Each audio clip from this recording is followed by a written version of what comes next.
Welcome to the Wife Stories YouTube channel. New video every day, and don't forget to subscribe. Here we go. The first indication that something was wrong came on a Tuesday evening. I had just returned home from a grueling 14-hour shift on an oil rig. I was exhausted, and all I wanted was a hot shower and my wife's warm embrace. However, when I walked through the door, the house was dark and empty. "Susan," I called out, turning on lights as I walked through our modest ranch-style home. No response. When I pulled out my phone to call her, I noticed a text from earlier. "Girls' night out. Do not wait. XO." I frowned and threw my phone onto the kitchen counter with more force than necessary. This was the third girls' night this month. When did Susan become so popular? And on a Tuesday, no less? I shook off the nagging feeling in my stomach, grabbed a beer from the refrigerator, and collapsed on the couch. That's fine, I told myself. She can have a social life. Just because I work long hours doesn't mean she has to stay at home waiting for me. But the days turned into weeks. That nagging feeling intensified into a gnawing anxiety I couldn't shake. Susan became more distant, spending less time at home and offering vague explanations for her frequent absences. When we were together, she appeared distracted, often staring at her phone with a small smile on her lips. I tried to dismiss it as paranoia. After all, I'd never been a jealous person. Susan and I had been happily married for 8 years. Why would things change now? But no matter how hard I tried to rationalize it away, the unease remained. It all came to a head one sunny Saturday afternoon. I was cleaning out my truck in preparation for a fishing trip with my buddy Randolph the following day. While vacuuming under the passenger seat, something caught my eye. A crumpled receipt wedged between the seat and the center console. Curious, I took it out and smoothed it flat. My blood ran cold as I read the details. A receipt from the Riverside Inn and Suites from a weekend 3 weeks ago, when Susan had claimed to be visiting her sister in the next state. I stared at the damning piece of paper, refusing to believe what it was telling me. But as the initial shock subsided, a cold fury rose in my chest. I'd been taken for a fool. I stormed into the house, ready to confront Susan, but she wasn't home. Of course she wasn't. Taking deep breaths, I forced myself to think logically. I needed more evidence before confronting her. If she was deceiving me, I hoped I was mistaken. But I needed to be wise about this. I called Randolph, my voice tight as I explained the situation. "I need your help, man," I said. "I think Susan has been lying to me, and I need to know for sure." Randolph let out a low whistle. "Jason, that's heavy. What do you need?" "You're the tech whiz," I said. "Is there any way I can track her phone or see who she's been talking to?"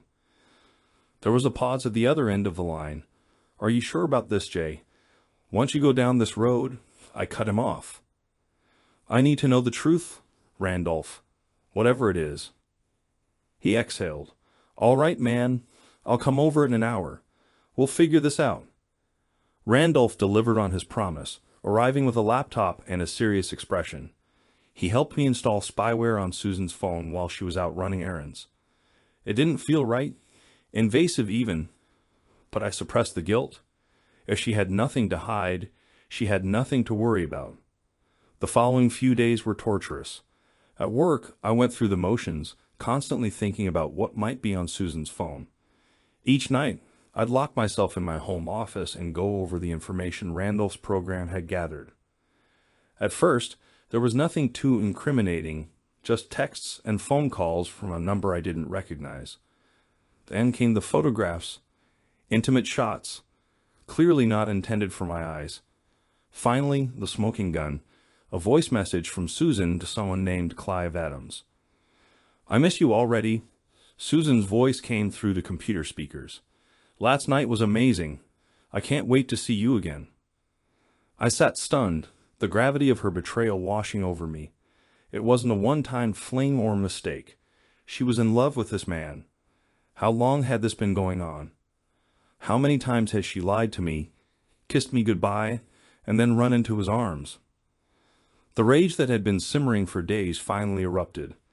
I slammed my fist against the desk, the sharp pain in my hand nothing compared to the pain in my chest. I don't remember much of what followed. I know I drank a lot, I'm sure I broke things in my office, smashing picture frames and hurling books.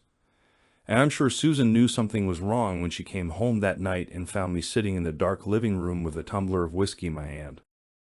"Jason," she asked hesitantly, flicking on the light. "What's wrong? Why are you sitting in the dark?" I looked up at her, taking in the one I thought I knew. She was beautiful. My Susan had long chestnut hair, bright green eyes, and a smile that could light up a room. How often had that smile been a lie? "Sit down," I said, my voice gravelly from the whiskey and unshed tears. "We need to talk." She paled, clearly sensing the impending storm. "Jason, whatever you think." "Sit down," I growled, leaving no room for debate. She slumped into the armchair across from me, her hands twisting nervously in her lap. "What is this about?" Rather than answer, I took out my phone and pressed play on the damning voice note.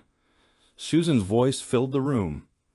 As she listened, the color drained from her face. When it was over, she opened her mouth, likely to offer some excuse, but I interrupted her. "Don't," I said, raising a hand. "Don't even try to lie your way out of this. I know everything, Susan. I've seen the texts and photos. I know about your weekend trips with Clive while you were supposed to be visiting your sister." Tears filled her eyes. "Jason, please." "Listen," I roared, jumping to my feet. The whiskey glass shattered against the fireplace as I threw it across the room. "Listen to how you've been with another man for who knows how long. Explain how you've been lying to me every day. Go ahead, Susan. I'm all ears." She flinched at my outburst, shrinking back into her chair. "I'm sorry," she whimpered. "I never meant for this to happen. It started as harmless flirting, and then—" "And then what?" I demanded. "You just fell into his arms? Fell in love with him? How long has this been going on, Susan?" She couldn't meet my eyes. "A year," she whispered. The words hit me like a physical blow. A year. 12 months of lies and betrayal. I felt sick. "Why?" I asked, my voice breaking. "What did I do wrong? What does he have that I don't?" "Nothing," she insisted, finally looking up at me. "You didn't do anything wrong, Jason. It's not about you. It's—" "Don't give me that," I snapped. "This has everything to do with me. You made a vow, Susan, for better or worse, remember? Was that all a lie too?" She shook her head frantically. "No, of course not. I love you, Jason, I do. It's just, Clive, he made me feel alive again. Desired. I know it's no excuse, but—" "You're right," I said coldly, cutting her off. "It's not an excuse. Nothing you say can excuse this." We lapsed into silence, the weight of her betrayal hanging heavy between us. I paced the living room, trying to process everything. Susan remained in her chair, silent tears streaming down her face. Finally, I turned to face her. "Is there anything else I should know?" I asked, my voice devoid of emotion. "Any other bombs you'd like to drop?" She hesitated, and I knew there was more. "What is it?" I demanded. Susan took a shaky breath. I'm pregnant," she whispered. For a moment, I thought I'd misheard her, but the look on her face confirmed it. My wife was pregnant, and she didn't know if the baby was mine. The room spun around me as the full impact of her words hit home. I stumbled back and collapsed onto the couch as my legs gave out. "Jason?" Susan's voice sounded distant. "Jason, please say something." I looked up at her, the stranger with my wife's face. In that moment, all I felt was cold, hard hatred. "Get out," I replied quietly. She blinked, confused. "What?" I said, "Get out," I roared, jumping to my feet. "Get out of my house. I can't even look at you right now." Susan scrambled to her feet and backed away from me. "Where am I supposed to go?" she asked, her voice small and terrified. "I don't care," I spat. "Go to your sister's. Go to a hotel. Or better yet, run to Clive. Just get out of my sight before I do something I'll regret."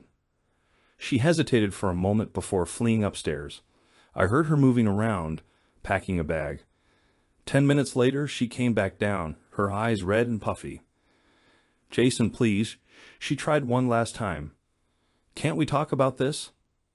I didn't even look at her. "There's nothing to talk about. You've made your choice. Now deal with it." The front door opened and closed, and just like that, she was gone. I stood there in the silence of our once happy home, feeling as if my entire world had just collapsed. As the adrenaline from the confrontation wore off, exhaustion hit me like a freight train. I walked upstairs to our bedroom, my bedroom now, I supposed, and collapsed onto the bed. Sleep came slowly, but when it did, it was accompanied by nightmares of Susan in the arms of another man. The next few days were a blur of anger, pain, and far too much whiskey. I called in sick at work, unable to face the idea of pretending everything was normal. Instead, I hid in my house, ignoring calls and texts from concerned friends and family. My mother was the one who finally broke through my self-imposed isolation on the third day of my bender. She arrived at the house, armed with Tupperware containers full of food and a determined gleam in her eye. "Jason Michael Cooper," she called out as she entered using her spare key. "I know you are in here. You cannot hide from your mother." I groaned from my seat on the couch. An empty bottle of Jack was resting against my chest. "Go away, Mom," I muttered. She appeared in the living room doorway, examining the mess with a critical eye. Empty bottles littered the coffee table, and the stench of stale cigar smoke hung in the air. "Oh, Jason," she sighed, her expression softening with sympathy. "What did that woman do to you?" Before I could protest, she was dragging me off the couch and directing me to the bathroom. "You're going to take a shower," she announced firmly. "Then you'll eat something that isn't liquid and contains 80 proof. After that, we will talk." I knew I shouldn't argue with my mother when she used that tone. 20 minutes later, freshly showered and feeling slightly more human, I sat at the kitchen table while Mom was busy reheating some of her famous chicken noodle soup. "Now," she said, placing a steaming bowl in front of me, "tell me everything." So I did. I spilled the whole sordid story, my suspicions, the evidence I gathered, Susan's confession, and the shocking pregnancy announcement. Mom listened without interrupting, her expression becoming stormier with each new revelation. After I finished, she reached across the table and squeezed my hand. "I'm very sorry, sweetheart," she spoke softly. "You did not deserve any of this." "What am I going to do, Mom?" I inquired, hating how small and weak my voice sounded. "How can I just move on from this?" She was silent for a moment. "Take it one day at a time," she said finally. "And remember, you are not alone in this. You've got me. You've got friends. We'll get you through this." As if on cue, there was a knock on the door. Mom proceeded to answer it, returning a moment later accompanied by Shelley, Susan's mother. I tensed, expecting a fight, but Shelley marched right up to me and wrapped me in a fierce hug. "I'm so sorry," she said, her voice full of emotion. "I'm not sure where I went wrong with that girl, but please believe me when I say I never raised her to act like this." I awkwardly patted her back, unsure of how to react. When she backed away, her eyes blazed with righteous fury. "I have half a mind to drive over to my sister's and drag Susan back here by her hair," she declared. "Make her face the consequences of her actions." "Shelley," my mother said in warning, "that won't help anyone right now." Shelley deflated slightly. "You're right, of course. I can't believe she'd do this to a good man like Jason for some home wrecker." I cleared my throat, uneasy about the direction the conversation was taking. "Have you spoken to Susan?" I asked hesitantly. Shelley's face darkened. "Oh, I've spoken to her all right. That girl is lucky I didn't tell her to hide like I did when she was younger, pregnant or not. In my opinion, she is still young enough to benefit from a good talking to." Despite everything, I felt a small smile forming on my lips. Shelley had always been a force of nature, and it was strangely reassuring to know that some things hadn't changed. Another knock on the door interrupted the conversation. This time, Randolph appeared, concerned and slightly out of breath. "Sorry for barging in," he said as he entered the kitchen. "I've been trying to reach you for days, man. You okay?" I nodded. "I'm surviving," I said. Thanks for stopping by. Randolph sat down and nodded respectfully to my mother and Shelley. So, what's the plan? He asked, getting straight to the point. What do you intend to do about all of this? I exhaled. Honestly, I have no idea. I can't even get my head around all of this. Well, the first thing you should do is get a paternity test, Shelley stated firmly. If that baby isn't yours, you shouldn't be responsible for it. I nodded slowly. It was the logical next step, but the thought made my stomach turn. Yeah, you're right, I said. I'll call the doctor tomorrow. Set something up. And you should consult with a lawyer, Mom added. Even if you decide to try to work things out, you need to protect yourself. I hadn't even considered reconciliation. The mere suggestion of it sparked a new wave of rage within me. There's nothing to work out, I stated coldly. She made her decision. Now she can deal with the consequences. An uncomfortable silence fell over the kitchen. Randolph finally spoke up. Whatever you decide to do, man, I've got your back. We all do. I glanced around at the people gathered in my kitchen. My mother, mother-in-law, and best friend, all here to support me. For the first time in days, I felt a spark of hope. Maybe I could make it through this after all. Thank you, I spoke, my voice rough with emotion. All of you, I'm not sure what I'd do without you. Over the next few days, with the help of my impromptu team, I began to pull myself together. Mom practically moved in, ensuring I ate and took care of myself. Randolph helped me gather and organize all of our evidence for the lawyer. Shelley, bless her, took it upon herself to interfere with Susan, answering her calls and trying to keep her at bay. A week after the confrontation, I found myself sitting in a sterile doctor's office, waiting for the results of the paternity test. Susan sat across the room, pale and drawn. We hadn't spoken since she arrived. The doctor had a somber expression on his face, and my heart dropped before he even opened his mouth. Mr. Cooper, he began gently, I'm afraid the test results indicate that you are not the biological father of Mrs. Cooper's child. Despite my suspicions, the words struck me like a physical blow. Hearing it confirmed made it more real than it had been before. I closed my eyes, fighting back the nausea that threatened to overtake me. Across the room, Susan let out a choked cry. Jason, she pleaded.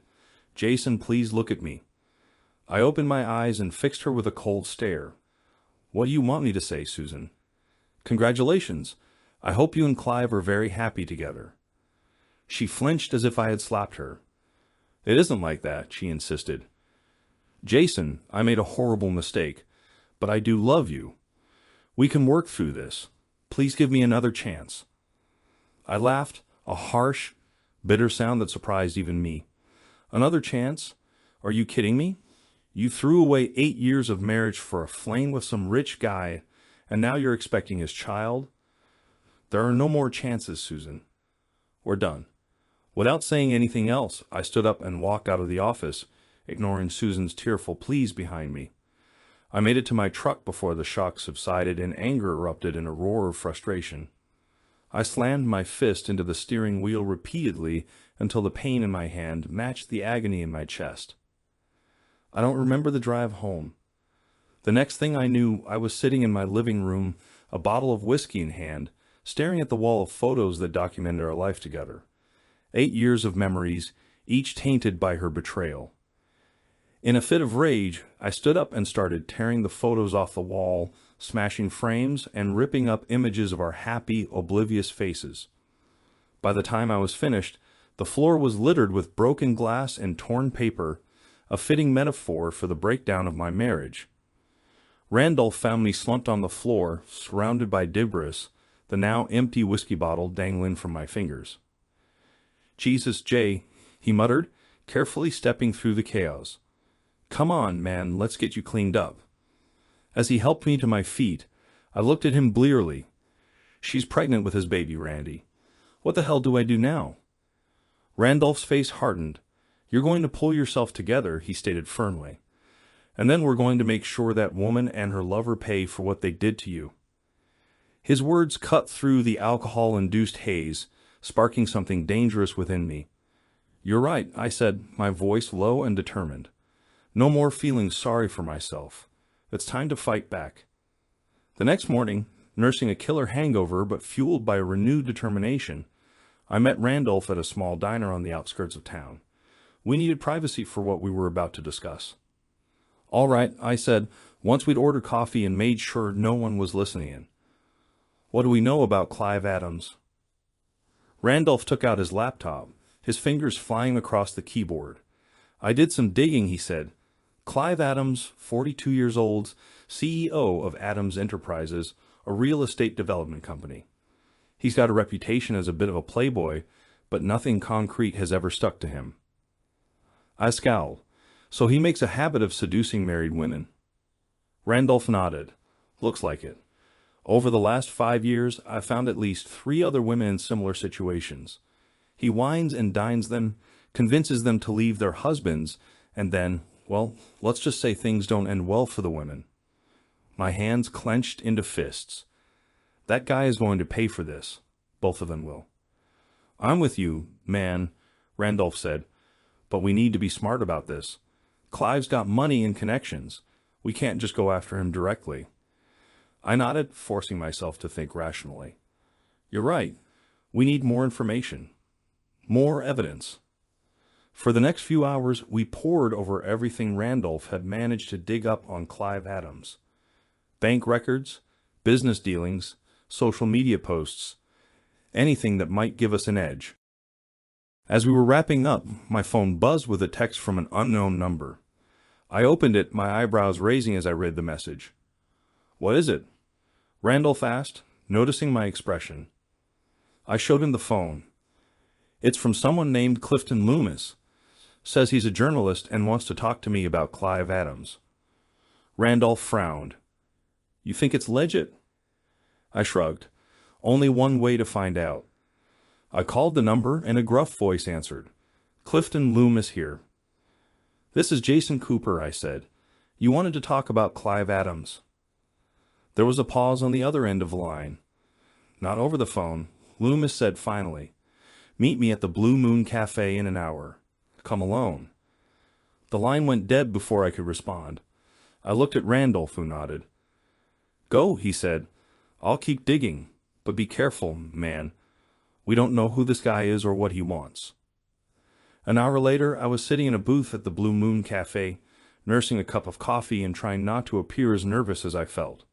A man in his mid-50s slid into the seat across from me, salt and pepper hair and the look of someone who had seen his fair share of hard times. "Jason Cooper?" he asked, his tone matching the one I'd heard on the phone. I nodded. "Clifton Loomis, I presume." He grunted in agreement, then leaned forward, his voice low. "I hear you've got a beef with Clive Adams." I tensed. "How do you know about that?" Loomis smirked. "I'm a journalist, kid. It's my job to know things. I've been tracking Adams for years, trying to nail him, but he's elusive, always a step ahead." "So why come to me?" I asked, still wary. "Because you've got something I need," Loomis said. "A personal experience, a first-hand account of how Adams operates. And I'm guessing you want something too. Revenge." I studied him for a long moment, weighing my options. Eventually I nodded. "Okay, I'm listening. What's your proposal?" Loomis laid out his plan to expose Clive's operations, not just his affairs but also some of his shadier business deals. All he needed was my story to tie everything together. "I can't promise it'll fix everything," Loomis said, "but it'll certainly make Clive's life difficult. Might even bring him down for good." I thought about Susan, the baby she was carrying, and the life I thought we had together. Then I thought of Clive Adams, smug and self-assured, believing he could do whatever he wanted without consequences. "I'm in," I said, my voice hard and determined. "Let's take him down." Loomis, Randolph, and I worked tirelessly for the next several weeks to gather evidence and build our case against Clive Adams. What we uncovered was disturbing, to say the least. Not only were there affairs, but there was also financial fraud, intimidation tactics, and hints of violence against women who threatened to expose him. Susan tried to contact me several times, calling, texting, even showing up at my house once or twice. Each time, I shut her down completely. I wasn't interested in her apologies or her tears. As far as I was concerned, she was just as guilty as Clive. Randolph was the one who finally pointed out the obvious. You know, he said one night while we were going over some financial documents, Susan might be our secret weapon. She knows stuff about Clive that could be crucial in bringing him down. I was hesitant to involve her, but I had to admit Randolph was right. Swallowing my pride, I agreed to meet with Susan. We met in a neutral location, a park near our old house. Susan was already there when I arrived, sitting on a bench, her hands resting on her slightly swollen belly. The sight of her pregnancy made my chest tighten, but I pushed the feeling aside. "Jason," she said, standing as I approached. "Thank you for meeting with me." I cut her off. "Save it," I said coldly. "I'm not here to reconcile. I need information on Clive Adams." Her face fell, but she nodded. "What do you want to know?" For the next hour, I grilled her on her relationship with Clive, dates, locations, anything she might have overheard about his business dealings. To her credit, Susan answered everything without hesitation, even offering up information I hadn't thought to ask for. As the meeting came to a close, Susan reached out, her hand hovering over mine. "Jason," she said softly, "I know you hate me right now, and you have every right to. But I need you to know how sorry I am. I wish I could take it all back." I jerked my hand away.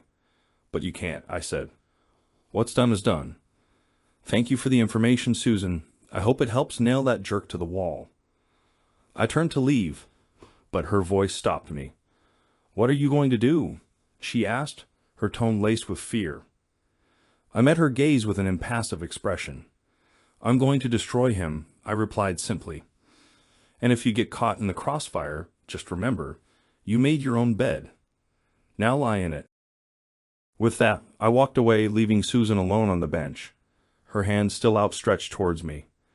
Randolph was able to hack into Clive's personal email a few days later, which completed our plan. What we discovered there was the smoking gun. We needed emails detailing his schemes and affairs, as well as discussions about how to deal with women who threatened to expose him. Armed with this wealth of evidence, Loomis was prepared to publish his exposé. But before he could, we received an unexpected visitor. I was at home reviewing the final draft of the Loomis article when there was a knock on my door. I opened it to discover Clive Adams himself standing on my porch. His face was red with rage. "Do you think you can mess with me, Cooper?" he snarled and pushed past me into the house. "You have no idea who you're dealing with." I stood my ground and stared him down. "I know who I'm messing with," I replied calmly. "A coward who preys on innocent women. A fraud who is about to receive exactly what he deserves." Clive's eyes narrowed. "Is that so? Okay, let me tell you something, you pathetic little man. I've ruined men who were better than you. By the time I finish with you, you'll be lucky to get a job flipping burgers." I laughed coldly and mirthlessly. "Go ahead and try it, but first, you might want to check your email. I have a feeling you'll be too busy to worry about me." Confusion flashed across Clive's face, followed by dawning horror as he realized what I was saying. Without another word, he turned and fled, almost tripping over himself in his haste to reach his car. As I watched him leave, a sense of satisfaction settled over me. The trap was set. Now all we had to do was spring it. The next morning, Loomis' article made the front page of every major newspaper in the state. The story quickly spread and was picked up by national news outlets. Clive Adams' carefully constructed world collapsed around him within hours. By the time the dust settled, I sat in my living room watching the fallout on the news. Clive was facing several criminal charges. His company was in disarray, and the women he had used and abandoned were coming forward in droves, each with their own tale of manipulation and betrayal. Randolph appeared at my side and handed me a beer. "We made it, man," he said, clinking his bottle against mine. "We got rid of that jerk." I nodded and took a long pull from the bottle. "Yes," I said. "Yes, we did." But as I watched Clive being led away in handcuffs, his face twisted with rage and disbelief, I realized something. The victory seemed hollow. It did not take away the pain of Susan's betrayal. It did not mend my broken marriage or restore my lost trust. Randolph seemed to understand my mood. "You okay?" he asked, his expression one of concern. I exhaled. "I don't know, man. I thought this would make me feel better, as if it would fix everything." He nodded sympathetically. "It's not so simple, bro. But hey, it's a start, right? You stood up for yourself. You didn't let them get away with it. That's something." I managed a small smile. "Yeah, I suppose you're right." As the news cycle progressed to the next big story, I found myself at a crossroads. The previous few months had altered me in ways I was only beginning to comprehend. I was tougher now, less trusting, but I was also stronger. I had overcome the worst betrayal imaginable. Now it was time to figure out what would happen next. The road ahead was uncertain, but for the first time since the nightmare began, I felt prepared to confront it. Whatever life threw at me next, I knew I could handle it. After all, I had already endured the worst. Everything else was merely details. Clifton's article appeared on newsstands that morning. I awoke to the sound of my phone buzzing constantly. Bleary-eyed, I fumbled for it, squinting at the screen. There were dozens of missed calls and messages. What the hell? I muttered, opening the first message, which was a link to an online news article. The headline caused my heart to race. ***, Clive Adams, tech mogul, exposed in web of deception, fraud, and intimidation, ***. Holy, I muttered, frantically scrolling through the article. Everything was laid out in black and white. Clifton had done an excellent job combining the evidence we gathered into a damning expose. Photos, email excerpts, financial records, everything was there. My phone vibrated again. "Randolph," I answered, hearing his excited voice on the other end. "Jay, that jerk is going down. We did it." A smile appeared on my face. Yeah, we did. As the day progressed, the story exploded. Every news channel, website, and radio station seemed to be focused solely on Clive Adams and his spectacular fall from grace. Around noon, the doorbell rang. I opened it and saw Clifton standing there, haggard but triumphant. "We've created quite a storm," he remarked in greeting. I nodded and ushered him inside. "This is one way to put it. Come inside. Have a beer. You seem like you could use one." We sat in my living room, the TV muted in the background as commentators debated every aspect of the scandal. "So," I said, grabbing a beer, "what does the fallout look like?" Clifton's eyes gleamed. "It's beautiful, kid. Adams Enterprises stock is in free fall. Half of his board has already resigned. And get this, his wife filed for divorce this morning." "Wow," I said, still trying to process everything. Clifton nodded. Yep, she must have known about some of his indiscretions for years. But this was the final nail in the coffin. I leaned back, taking it all in. Any word from the man himself? "So far, radio silence," Clifton replied. "But my sources say he's holed up with his lawyers, figuring out how to save himself." "Good luck with that," I muttered. Just then, my phone rang, an unknown number. I answered with trepidation. "Hello?" "You think you're clever?" Clive's voice, tight with barely controlled rage, came through the speaker. "You and your hacker journalist friend." I put my phone on speaker, exchanging a glance with Clifton. "I'm not sure what you're talking about, Clive," I said calmly. "Don't play dumb with me, you little," he snarled. "I know you're behind this. You've made a huge mistake, Cooper. I'm going to destroy you." I laughed harshly. "Destroy me? Clive, your reputation is in ruins. Your company is failing. Face it, you're done. You don't know who you're dealing with." Clive hissed. "I still have friends in high places. When I'm done with you, you'll be lucky to land a job flipping burgers." "Bring it," I growled. "I'm not afraid of you, Clive. You're nothing but a bully and a coward, and now the whole world knows." I hung up, my hand shaking slightly as I placed the phone down. Clifton whistled softly. "Well, that was intense. You okay?" I nodded and took a deep breath. "Yeah, I'm good. It's all becoming real, you know." He clapped my shoulder. I get it. But listen, kid, you did well. We exposed a predator. Whatever happens next, remember that. As if on cue, my phone vibrated with a text message from my boss at the drilling company. Asterisk, I need to see you at my office tomorrow morning. Urgent asterisk. I showed Clifton the message. A sinking feeling settled in my stomach.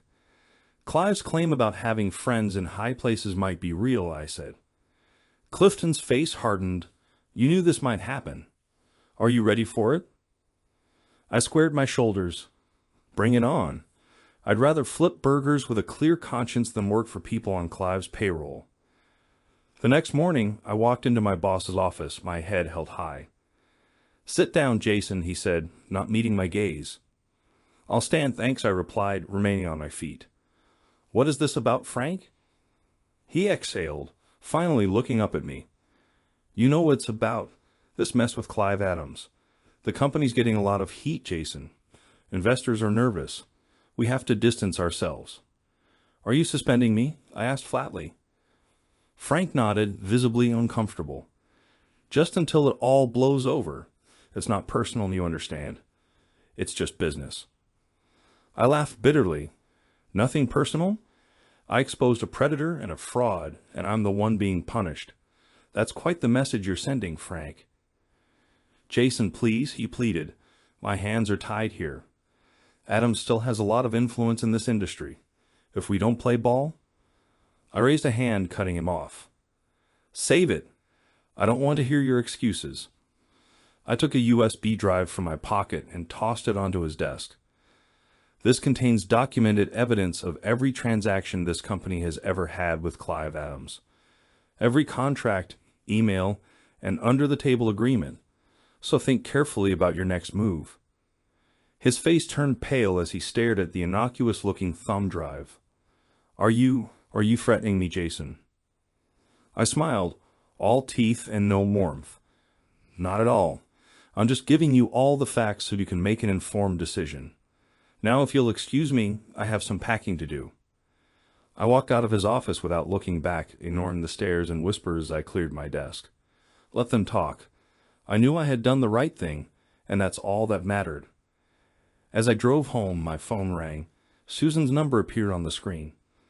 After a moment of hesitation, I answered, What you want, Susan? Her voice was shaky and on the verge of tears. Jason, please, I need to talk to you. Can we meet? I sighed and pinched the bridge of my nose. I don't think that's a good idea. Please, she begged. Everything is falling apart. I don't know what to do. You're the only one who might understand. Against my better judgment, I agreed to meet her at a downtown coffee shop. When I arrived, I barely recognized her. Gone was the polished woman I had married. In her place sat a pale, disheveled figure with haunted eyes. You look like a mess, I said bluntly, sliding into the seat across from her. She gave a weak smile. Hello to you too. What do you want, Susan? I asked. Let's cut to the chase. I'm not here to hold your hand or hear your excuses. Her face crumpled. I know, I wasn't sure where else to turn. Everyone's abandoned me. Friends, co-workers, even my mother won't return my calls. I leaned back and looked at her calmly. What were you expecting? You made your bed, now you must lie in it. I understand, she whispered. I know I messed up, Jason. You have to believe me. I never intended for any of this to happen. I snorted. No kidding. You fell for a manipulative man, and you expect sympathy. Her eyes filled with anger. That's not fair. You don't understand how he made me feel. I cut her off. I'm not interested in justifications. You had a choice, Susan. You chose him over me and our marriage. You're responsible for everything that's happened. Tears streamed down her cheeks. You're right. I know you're right. I just don't know what to do now. I'm pregnant, alone, and everyone hates me. I almost felt sorry for her, but then I remembered the pain and betrayal. My heart hardened. I stood up. That's no longer my problem. You made your choices, Susan. You'll have to live with them. As I walked away, I heard her call out, Jason, wait. I paused. What?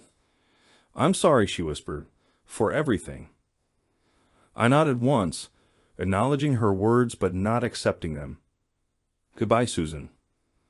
Walking out of the coffee shop, I felt a weight lift off my shoulders. It wasn't forgiveness, but it was closure, a final chapter in that part of my life. As I drove home, my phone buzzed with a text from Randolph. Asterisk, the feds have brought Clive in for questioning. It's happening, man asterisk. A smile crept onto my face. The wheels of justice were turning, slowly but surely. Clive's day of reckoning was near, and I'd be there to witness it. Weeks after Clive's exposure were a blur. I was juggling depositions, meetings with lawyers, and fending off desperate attempts by Clive's team to discredit me. Randolph was always there, supporting me and offering strategic advice. One day, while reviewing documents in Randolph's office, he brought up something I had been avoiding. You know, he said carefully, we might need to bring Susan into this. I stiffened, jaw clenched. Absolutely not.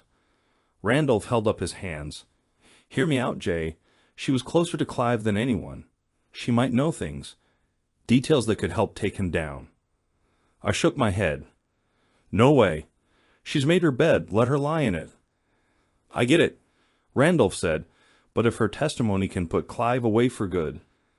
I slammed my hand down, making him jump. I said, no, Randolph. End of discussion. He backed off. All right, just a thought.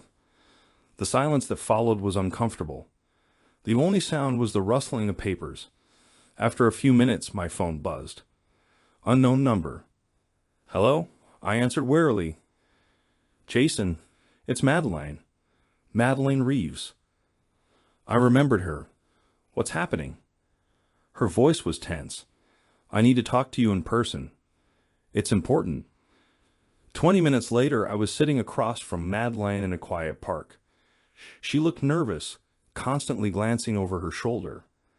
What's this about, Madeline? I asked. She took a deep breath. Clive contacted me. He wants me to recant my statement. Says if I do, he'll make it worth my while. My blood ran cold.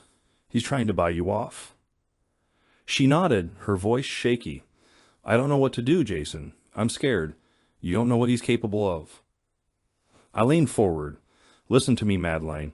I know exactly what he's capable of, which is why we can't let him win. If you back down, he'll keep doing this to other women. Is that what you want?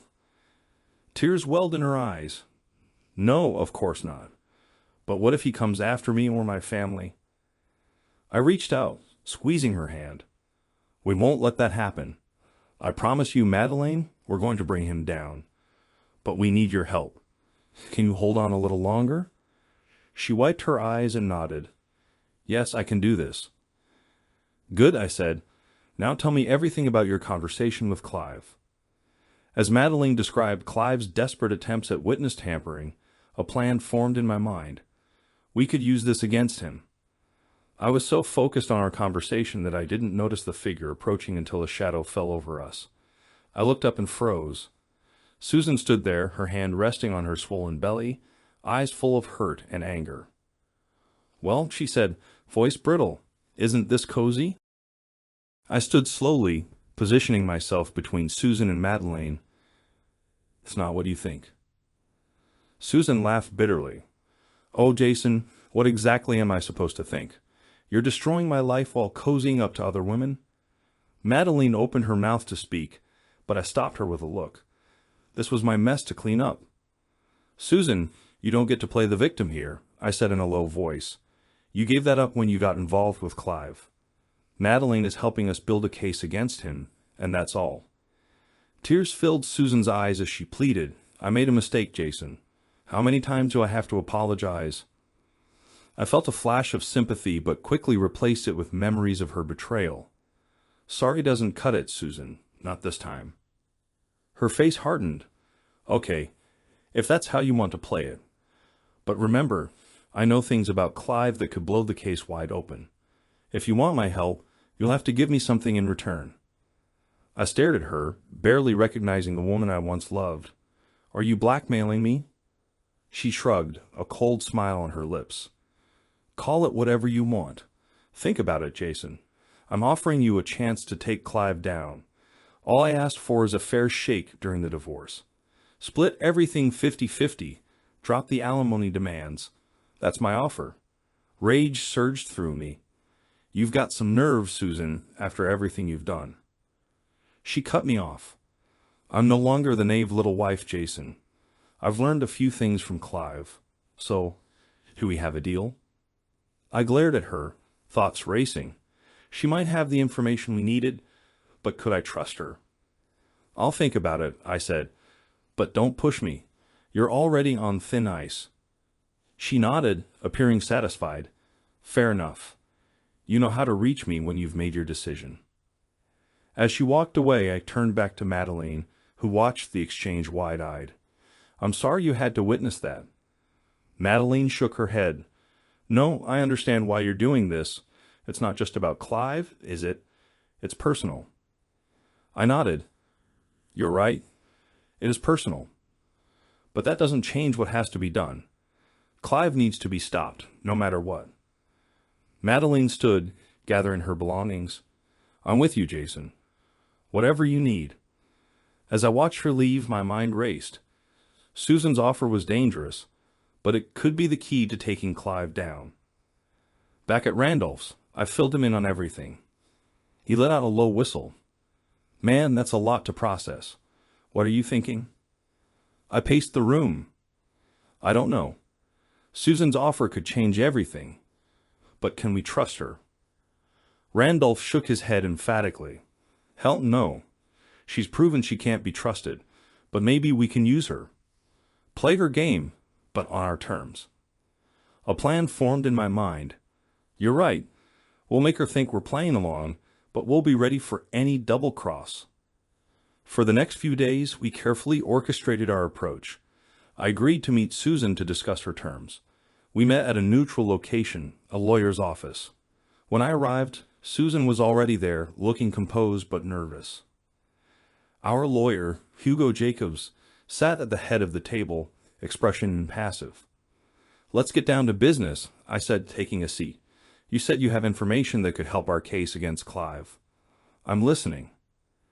Susan leaned forward. Clive's involved in some shady business deals. Money laundering, insider trading, you name it. I've seen documents. I can prove it.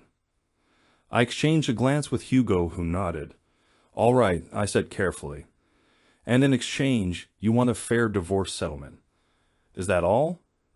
She hesitated. There's one more thing. I want immunity. I don't want to be implicated in anything. My anger flared, but I forced it down. That's not my call to make. But if your information is good, the DA might cut a deal. Susan nodded. Do we have a deal? I stood and extended my hand. We have a deal.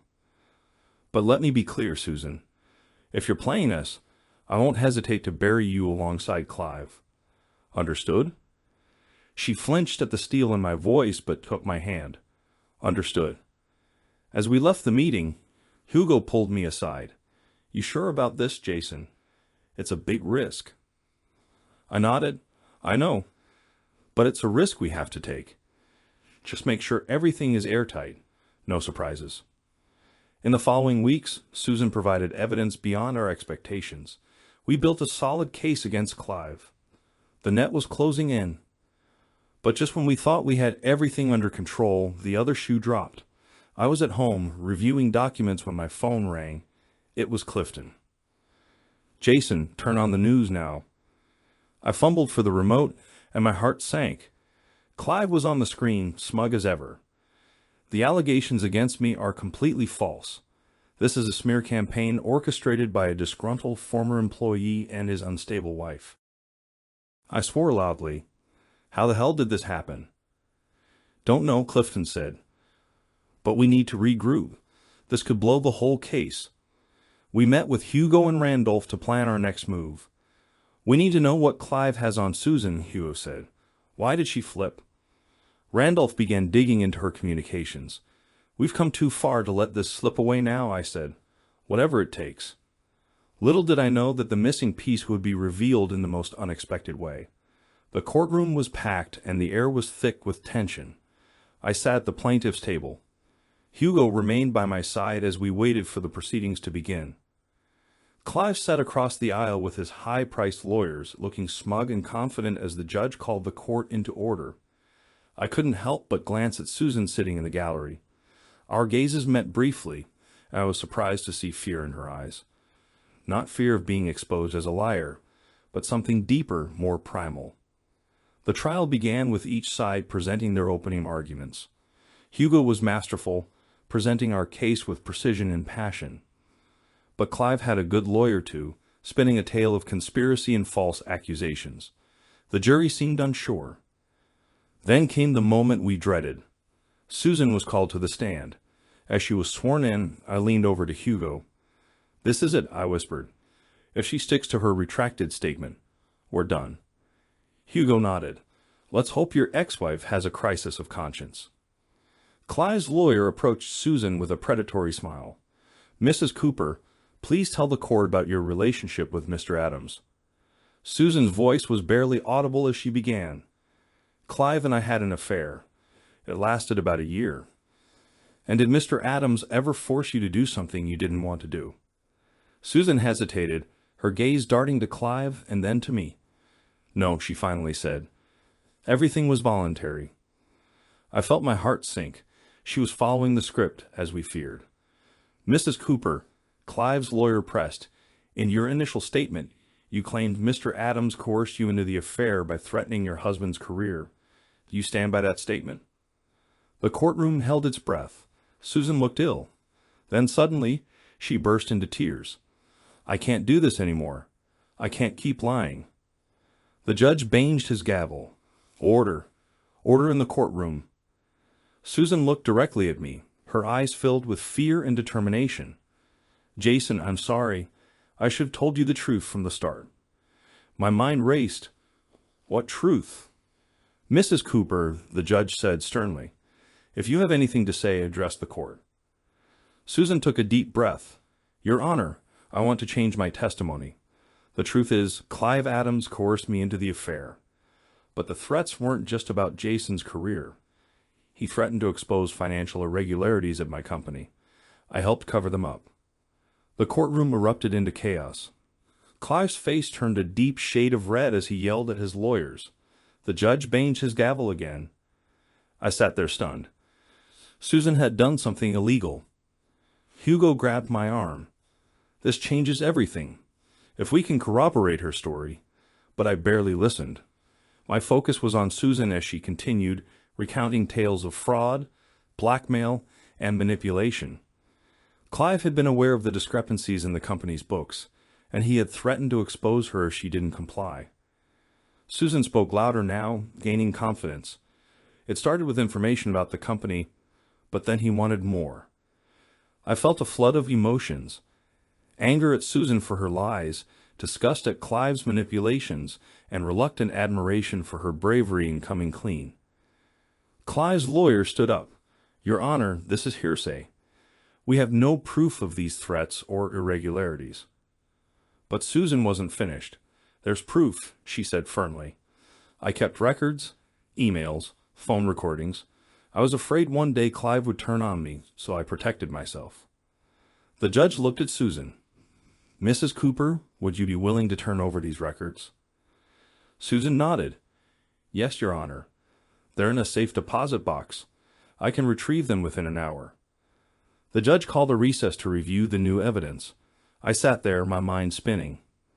Hugo was already on the phone, ordering his team to collect the records. Randolph slid into the seat next to me. "Holy cow, man," he whispered. "Did you have any idea?"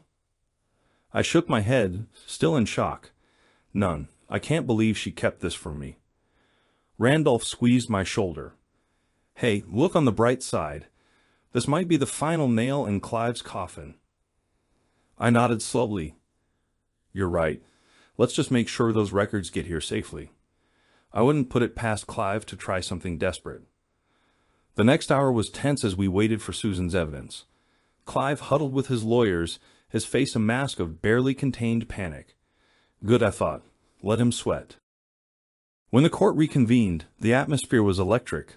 Susan's records were in, and the DA's face told me everything I needed to know. We had him. What followed was a legal bloodbath. Email after email, recording after recording, exposed Clive's web of deception. It wasn't just Susan. There were communications with other employees, part of a massive fraud and coercion scheme. I watched Clive's face pale with each new revelation. His lawyers looked unprepared for this turn of events. As the day progressed, the tide shifted decisively in our favor. The jury's expressions changed from doubt to outrage as they realized the full extent of Clive's crimes. Finally, the judge concluded the day's proceedings. As we filed out, I saw Clive being led away by his lawyers. For a moment, our gazes met. I saw something new in his eyes: fear. Outside, amid a sea of reporters, I felt a hand on my arm. It was Susan. "Jason," she said softly, "can we talk?" I hesitated, torn between anger and gratitude. Eventually, I nodded, "Okay, but not here." We found a quiet corner away from the media. Susan looked exhausted. The weight of her lies finally lifted. "I'm sorry," she began. "I know that doesn't even scratch the surface, but I never meant for this to happen." I exhaled. "Why didn't you tell me about your financial problems? About Clive's blackmail? We could have faced it together." Tears welled in her eyes. I was scared and ashamed. I thought I could fix everything before you found out. But I got in too deep. I felt a flash of old feelings for her, but they were quickly replaced by memories of her betrayal. "That's no excuse, Susan. You still lied. You had an affair." "I know," she whispered, "and I'll regret it for the rest of my life. But Jason, you have to believe me. Clive is a monster. He uses people and discards them. I was just another pawn." I studied her face, searching for signs of deception, but saw only exhaustion and remorse. "Okay," I finally said. "I believe you. But this doesn't change anything between us. Too much has happened." She nodded, wiping her eyes. "I know. I hope someday you can forgive me." I watched her walk away, feeling a strange mix of relief, anger, and sadness. Randolph appeared at my side. "You okay?" I took a deep breath, squaring my shoulders. Yeah, I'm okay. We're almost there, Rand. So close to finishing this." He nodded with a smile. "Damn right we are. Clive Adams is going down, and we'll be there to see it."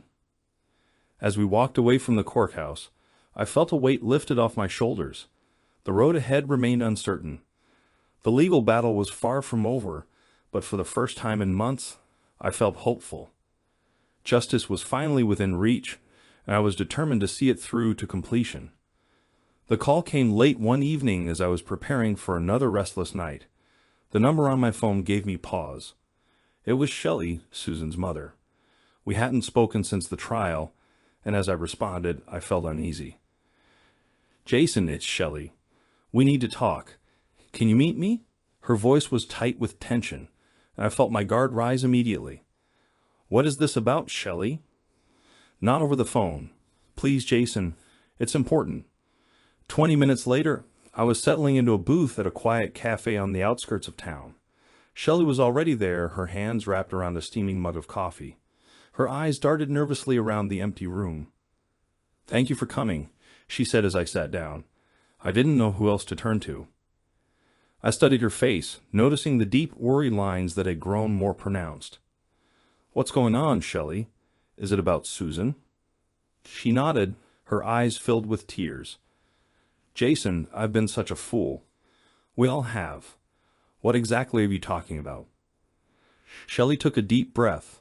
Her voice dropped to a whisper. "Susan hasn't changed. All that remorse, everything during the trial, it was all a lie." I felt my jaw tighten, anger rising in my chest. "What do you mean, a lie?" "She's been playing us, Jason. All of us. The apologies, the tears, it was all to get a fair divorce settlement and distance herself from Clive's crimes."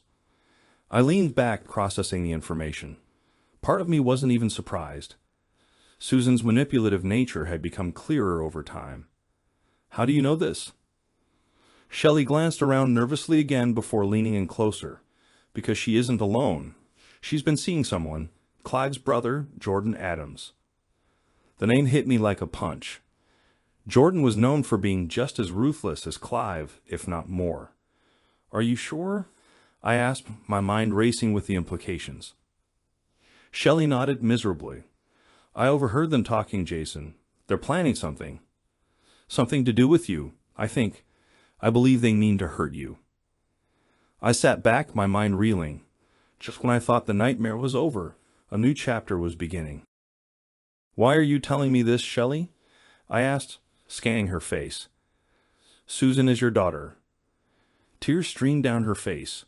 Because I can't stand by and watch her destroy more lives, I should have spoken up sooner. I won't make that mistake again. I reached across the table and squeezed her hand. Thank you for telling me, Shelley. I know it couldn't have been easy. She nodded and wiped her eyes. Just take care, Jason. Susan and Jordan. They're dangerous. I'm scared of what they might do. As I left the cafe, my mind was already formulating plans. I needed to contact the authorities. I needed to protect myself. But first, I had to make a call. Randolph, it's me. We have a problem. I updated him on what Shelley had told me. My voice was tight with tension. Jesus Christ, Randolph swore. Just when we thought it was over. What's the plan, Jay? First, we contact the police. If Susan and Jordan are planning something, we need to get ahead of it. Good call. I'll start digging into Jordan Adams, see what I can find.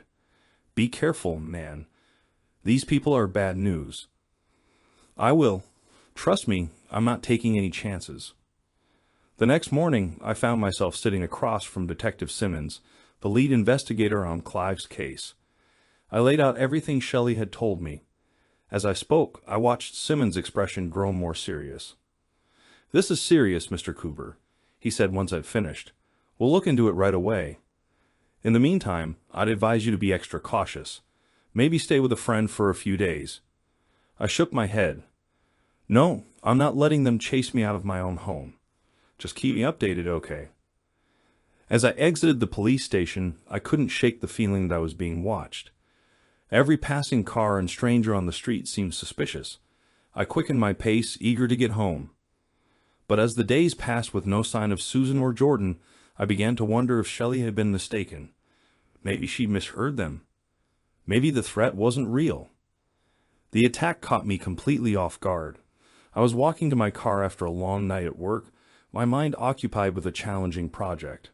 The parking lot was nearly empty, and the overhead lights cast long shadows on the ground. I heard the footsteps too late. As I turned, a fist connected with my jaw, sending me sprawling. Hello, Jason. Miss me? A familiar voice. I blinked, trying to clear my vision, and saw Susan standing next to a man whose fist was still clenched. Jordan Adams. Susan, I spat, struggling to my feet. What is this? She smiled coldly, sending a chill down my spine. Consider this a warning, darling. You should have left well enough alone. Jordan stepped forward, towering over me. You cost my brother everything, he growled. Now it's time to repay the favor. Before I could react, his fist slammed into my stomach, knocking the air from my lungs. I doubled over, gasping, as more blows rained down. Susan's voice was detached. If you go to the cops again, or interfere with our plans, this will look like a love tap in comparison. I must have passed out, because the next thing I knew, I was alone in the parking lot, my body aching, the taste of blood in my mouth. Trembling, I reached for my phone and dialed 911. As I waited for the ambulance, a sense of determination settled over me. Susan and Jordan thought they'd scared me, but they'd just made the worst mistake of their lives. This wasn't over, not by a long shot. The hospital room was quiet except for the soft beep of the heart monitor. I lay there, bruised and bandaged, my mind racing with plans for revenge. A knock on the door interrupted my thoughts. Randolph entered, his face full of concern and barely contained anger. Jesus, Jay, he said, taking in my battered appearance. They did a number on you. I tried to sit up, wincing from the pain in my ribs. They'll regret it. Randolph pulled up a chair and leaned in. I've done some digging on Jordan Adams. This guy is bad news. He's got ties to organized crime, suspected in at least 2 murders. He makes Clive look like a Boy Scout. I nodded. All the more reason to bring him down. What's our next move? Whoa, slow down, Rocky, Randolph said, raising his hands. You're in no shape to make plans right now. You need to rest. I shook my head, ignoring the sharp pain the movement caused. There's no time for that. Susan and Jordan think they've scared me off. We need to strike while they're overconfident. Randolph gave me a long look, then nodded. All right, what's the plan? Over the next few hours, we put together a strategy. We track Susan and Jordan's movements, gather evidence of their criminal activities, and build a case that not even the best lawyer could unravel. It's risky, Randolph warned as he prepared to leave. If they get wind of what we're doing. They won't. I cut him off. We'll be smarter this time, more careful. He nodded, giving my shoulder a gentle squeeze. All right, man, I've got your back. Get some rest. We've got work to do. The following weeks were a blur of activity. After I was released from the hospital, Randolph and I created a makeshift command center in my living room. Photos, maps, and scraps of information covered the walls.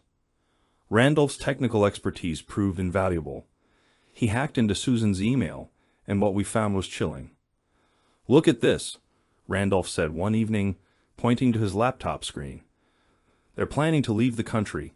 Fake passports, new identities, the whole thing. I leaned in, scanning the emails. When? 3 days from now, they're booked on a flight to Buenos Aires. A surge of adrenaline shot through me. Then we've got 3 days to nail them. Can you track their movements? Randolph grinned, cracking his knuckles. Already on it. I've got a trace on Susan's phone. Wherever they go, we'll know. As their departure date approached, tension mounted. We barely slept, running on coffee and takeout as we pieced together our case. Finally, the morning of their flight arrived. Randolph and I sat in my car outside Susan's apartment, watching as she and Jordan loaded suitcases into a taxi. This is it, I said, starting the engine. You ready? Randolph nodded. Born ready? Let's nail these guys. We followed at a discreet distance, my hands tight on the steering wheel as we neared the airport. I felt a familiar surge of anger and determination. This ends today, I thought. Suddenly, Randolph grabbed my arm. They're pulling over. Sure enough, the taxi had stopped at a gas station a few miles from the airport. I watched as Jordan got out, heading inside the store. This might be our only chance, I spoke, my voice tense. We must confront them now before they disappear.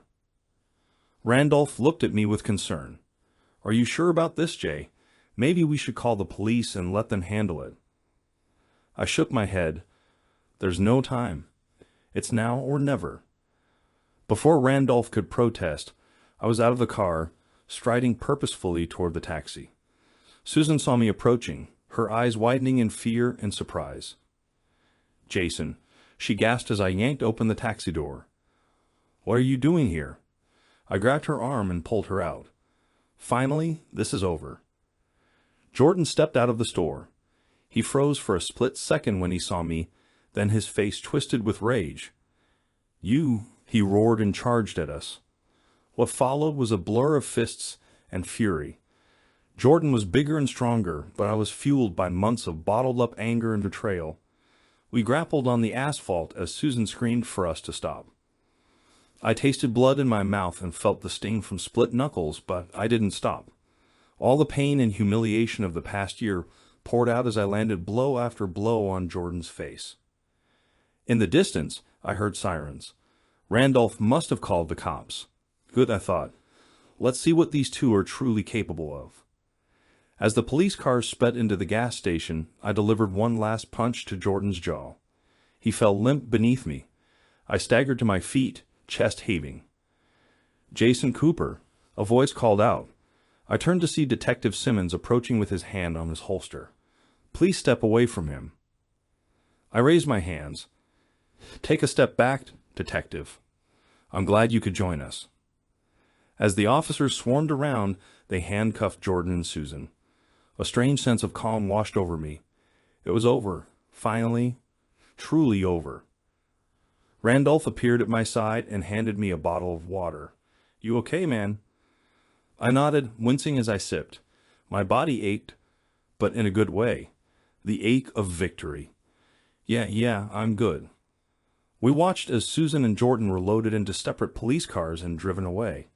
My anger drained, replaced by profound relief.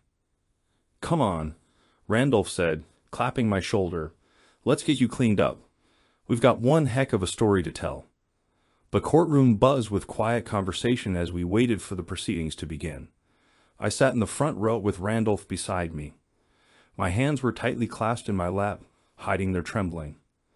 The door opened, and a hush fell over the room as Susan and Jordan were brought in, both pale and disheveled in their prison jumpsuits. Susan's eyes met mine briefly. I saw a mix of regret and fear, but I couldn't care less. "All rise," the bailiff called as the judge entered the courtroom and the trial began. I listened with satisfaction as the prosecutor presented the case against Susan and Jordan. The evidence we gathered, combined with witness testimony, painted a damning picture of their actions. "Your Honor," the prosecutor stated, "the state will prove beyond a reasonable doubt that the defendants, Susan Cooper and Jordan Adams, conspired to commit fraud, assault, and attempted murder." I felt a surge of pride as Randolph was called to the stand. He described our investigation with steady confidence, detailing the evidence we uncovered. I observed Susan and Jordan. Jordan remained stoic, his jaw clenched, but Susan seemed to crumble with every new piece of evidence. Finally, it was my turn to testify. As I took the stand, I felt a rush of adrenaline. This was my chance to share my story, to see justice served. "Mr. Cooper," the prosecutor began, "can you tell the court about the night you were assaulted?" I took a deep breath, recounting the events of that night in the parking lot. I noticed Susan flinch, her eyes full of tears. But I felt no sympathy, only cold determination. "And what happened after the attack?" the prosecutor inquired. "I was in the hospital," I said, my voice steady. "But as soon as I was released, I realized I needed to act. These people weren't going to stop, so Randolph and I began our own investigation." The defense tried to discredit our testimony, portraying Susan and Jordan as victims, but their efforts fell flat against the overwhelming evidence. As the trial neared its conclusion, I held my breath. Would the jury see through Susan's tears? Would justice finally be served? The wait for the verdict was excruciating. Days felt like weeks. Finally, we were called back to the courtroom as the jury foreman stood. Randolph placed a hand on my shoulder, silently offering support. For the fraud conspiracy charge, the foreman said, "We find the defendants guilty." I exhaled deeply, not realizing I'd been holding my breath. For the charge of assault, he continued, "We find the defendants guilty." Susan let out a sob, her shoulders shaking. For the charge of attempted murder, he finished, "We find the defendants guilty." It was over. They were going away for a long time. The judge read Jordan's sentence, 25 years. Susan was sentenced to 15. A weight lifted off my shoulders. It was finished, finally, completely. Outside the courthouse, reporters swarmed. "Mr. Cooper, how do you feel about the verdict?" one shouted, thrusting a microphone toward me. I paused, choosing my words carefully. "Justice was served," I said simply. "That's all I have to say." As I pushed through the crowd with Randolph, I noticed Shelley standing on the edge of the throng. Our eyes met, and I saw a mixture of grief and relief. I gave her a small nod, acknowledging her role in closing this chapter. "You okay, man?" Randolph asked as we walked to the car. I nodded, feeling the tension of the past few months begin to subside. Yes, I think I am. The next few weeks were a blur as I adjusted to life after the trial. When the media frenzy died down, I found myself facing a future I never imagined. Randolph stopped by one evening as I sat on my porch, nursing a beer. "So," he said, settling into a chair beside me, "what comes next for Jason Cooper?" I took a long pull from my bottle, considering the question. Honestly, I'm not sure. For so long, everything was about Susan, Clive, and Jordan. I'm not sure I remember how to just live. Randolph nodded. "You ever think about getting out of town? A fresh start?" The idea took root in my mind and quickly grew more appealing. You know what? That's not a bad idea. Over the next few days, the plan came together. I decided to sell my home, quit my job, and relocate to a small coastal town a few hours away, a place where no one knew my name or my story. As I packed, I came across old photos of Susan and me from happier times. For a moment, I felt a pang, not regret, just sadness for what could have been. Then I remembered everything that had happened, and the feeling faded. I tossed the photos without a second glance. The day of my departure was bright and clear. Randolph came to see me off, helping me load the last of my boxes into the truck. "You sure about this?" he asked, standing in the now empty driveway. I nodded, feeling more confident than I had in months. "Yeah, Randy, I need a fresh start." He pulled me into a bear hug. "I'm going to miss you, man. Don't be a stranger, okay?" "I won't," I promised. "And hey, come visit any time. I hear the fishing's great down there." As I drove away, watching my old life fade in the rearview mirror, I felt a sense of possibility I hadn't felt in years. The road ahead was uncertain, but for the first time in a long time, I was excited about the journey. Weeks later, I stood on a cliff overlooking the ocean. The wind whipped through my hair, and the sunset painted the sky in brilliant oranges and pinks. As the waves crashed below, I felt my anger and bitterness fade. I thought of Susan, Clive, and Jordan, the pain and betrayal of the last year. But the memories no longer hurt me. They were just that, memories. As the last rays of sunlight disappeared, another chapter in my life came to a close. I smiled, feeling peace for the first time in what seemed like forever. The future stretched before me, full of possibilities, and I was ready to embrace whatever came next. I turned away from the ocean and walked back to my new home. My footsteps were light and purposeful. The old Jason Cooper, the man driven by pain and vengeance, was gone. In his place stood someone who had survived the storm and come out stronger. As I reached my front door, I paused and looked back at the darkening sky. "Goodbye, Susan," I whispered, not with malice or regret, but with certainty. Then I stepped inside, closing the door on the past and opening it to whatever the future might bring. The price of betrayal had been paid. It was time to collect with the promise of a new beginning.